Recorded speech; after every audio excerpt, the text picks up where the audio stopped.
One of the things that seems to be very prevalent to me is that it's not just in America, it's across much of the developed world. The financial sector over the past 30 to 40 years has grown increasingly powerful and has captured essentially a lot of the regulators and quite a lot of the major parties, especially in the US and Britain, where I'm like most familiar with the situations.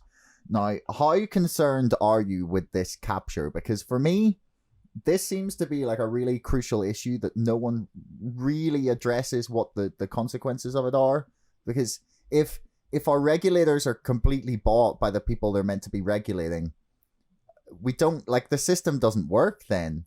And no one seems to say that. Like, is that a bit too much like the end is near, doomsday sort of person? Or like, how concerned are you about crashes. this? There were crashes. There was the 29 crash and the 08 crash, and there was the flash crash.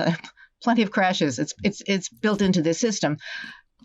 I don't know what happens in every other country. I know that in South Korea, there's a big regulatory push against naked short selling, and they are probably doing more than the Americans, but I see all the time that they are going after anybody who might be suspected of naked short selling, and they're really very tough on it. Take the UK, on the other hand. The UK is very open to all kinds of financial shenanigans. One interesting story is, and I hope some UK reporters will take this up, at the time of the collapse of Lehman Brothers, Lehman was doing something called rehypothecation. That means you can lend out shares in margin accounts. But it means also what happened is other people who got the loan would then lend them out and would then lend them out again. So you had a daisy chain, but there were still digital entitlements for each of them. In the US, there's a rule you could lend out only 140% of the real shares that you have, which I think on the face of it is absurd. In the UK, there is no limit at all. And these were being used to cover shorts. That's why it's relevant here. They would lend out a share to some prime broker, who would use it to cover shorts. But maybe those shares had also been rehypothecated to another prime broker who would use it to cover shorts. Well, when Lehman collapsed in 2008, there were some clients, American clients, who wanted their shares back. They didn't know where they couldn't get them. I spoke to a lawyer for a client who said, my client wanted the shares back and was told they had been rehypothecated to the UK.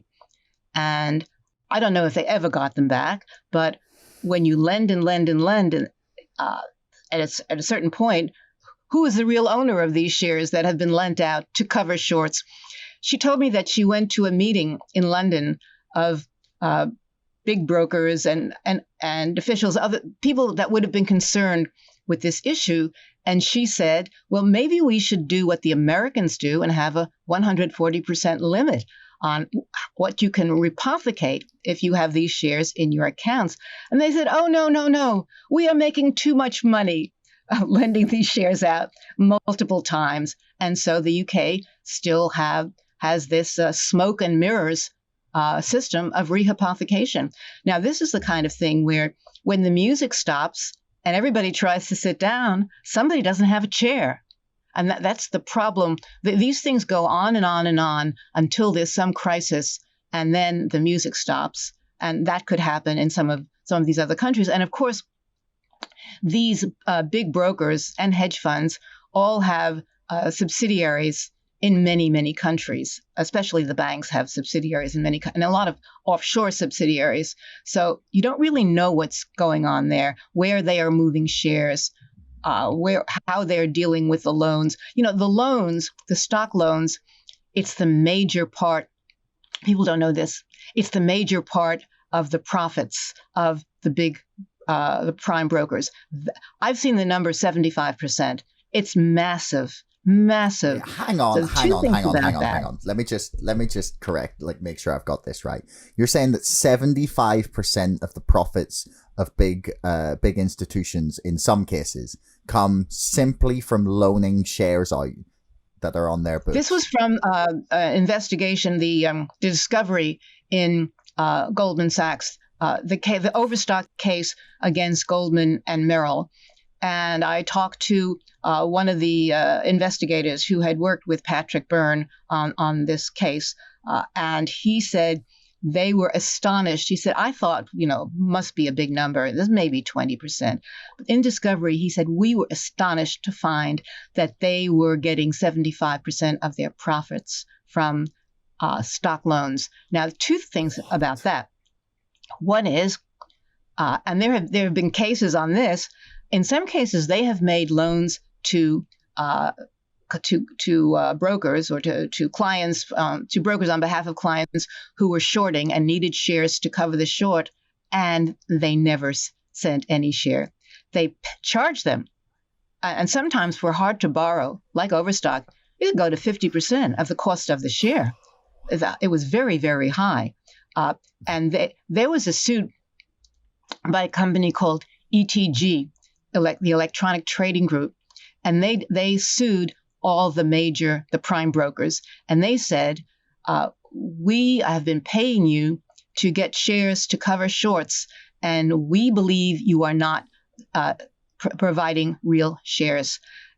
And the problem at that time, and probably still the case, they lost in the lower court because the court said, well, the federal court, we don't have jurisdiction. The SEC has jurisdiction over this. You have to go to the SEC with your complaint. Went to the next court, the appeals court, and they said the same thing. And it went to the Supreme Court, and the Supreme Court declined to take the case. So here we got the fox guarding the hen house, and one of the hens is complaining, the fox is out to kill us. And the farmer says, I'm sorry, the fox is in charge of the hen house, and nothing I can do about it. That's what happened there. So in many cases, if you look at the numbers at the short interest, those are shares not yet covered. And that was true for GameStop. A huge number of shares, the short interest meaning shares not yet covered. They couldn't cover them because they said they were lending out shares to the short sellers, but they didn't have real shares. They didn't have anything. It was fake. Either the real shares to send them that they were borrowing or the locates. It was all fake. And the reason is they get a lot of money for these non-existent shares that they are supposedly lending out. That's the dirty little secret of why the naked short selling is so central to what the prime brokers and big banks, because they're now connected, what they are doing. You're kind of blowing my mind a little bit here. I mean, I think you've understated it there. It's not a little secret. This is a huge fucking secret. This is insane. I mean, I knew it was corrupt, but wow. It blows my mind when you think, because they're just like what you're describing there. Like, and again, correct me if I've misconstrued this, is that a vast portion of the profits of this, of the apparently very lucrative financial industry in some parts, is just coming from selling things that don't exist. Yes. Yeah. It's called fraud. Okay. Yeah. Like, that's, if you did this in any other world, you would be in jail like that. Like, by the end of the week, if I sold a car that didn't exist, I would be in a police station by the end of the week. Thanks so much for listening. If you enjoyed the show, please subscribe, follow me on Twitter, or sign up to our mailing list. Thanks a lot to our sponsor, ExpressVPN, the #1 most trusted VPN. Get lightning fast connectivity with servers in 160 locations across 94 countries. Keep your browsing privacy safe with ExpressVPN and get a 35% discount on 12 months of ExpressVPN when you follow the link in the description below. Don't forget, my book is now out and available to order on Amazon and on bookshop.org. That's Brexit, the Establishment Civil War. And most importantly, thanks for listening. We'll see you next time.